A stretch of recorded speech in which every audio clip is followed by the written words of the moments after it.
উপজেলা নির্বাচন থেকে ফেরার পথে রাঙামাটির বাঘাইচড়িতে সন্ত্রাসীদের হামলায় 7 জন নিহত হয়েছে।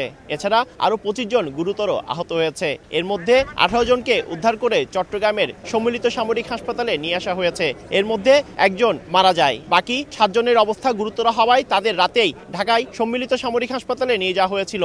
বাকি 10 জনকে চট্টগ্রামের সিএমএইচ হাসপাতালে চিকিৎসা দেওয়া হচ্ছে। সকালে তাদের দেখতে চট্টগ্রামে এসেছেন প্রধান নির্বাচন কমিশনার একেএম নুরুল হুদা। এই সময় তিনি সাংবাদিকদের প্রশ্নের জবাবে জানান, পাহাড়ের নির্বাচন সুষ্ঠু হয়েছে। যারা এই ঘটনার সাথে জড়িত তাদের দ্রুত আইনের আওতায় আনা হবে। যারা নির্বাচনের মালামাল নিয়ে কেন্দ্র থেকে চলে আসছিল তাদেরকে সহায়তা করার জন্য বিজিবি ছিল, পুলিশ ছিল, আনন্দ বাহিনী ছিল। সংকীর্ণ রাস্তা তা দিয়ে পিছনে ফেরা এবং ঘুরে আসা তো কঠিন। এই সমস্ত সুযোগ নিয়ে তারা এই দুর্ঘটনা ঘটিয়েছে।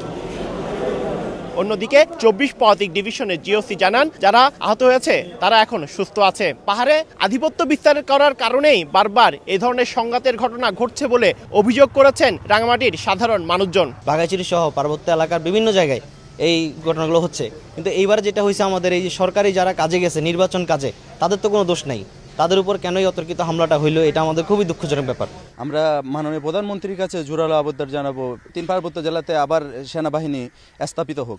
তবে পাহাড়ে যাতে সংঘাত বন্ধ হয় সেজন্য সবাইকে সচেষ্ট হওয়ার আহ্বান জানিয়েছেন রাঙামাটি সাধারণ মানুষজন। চট্টগ্রামের সিএমএস থেকে পার্থপ্রতিম বিশ্বাস, সময় সংবাদ।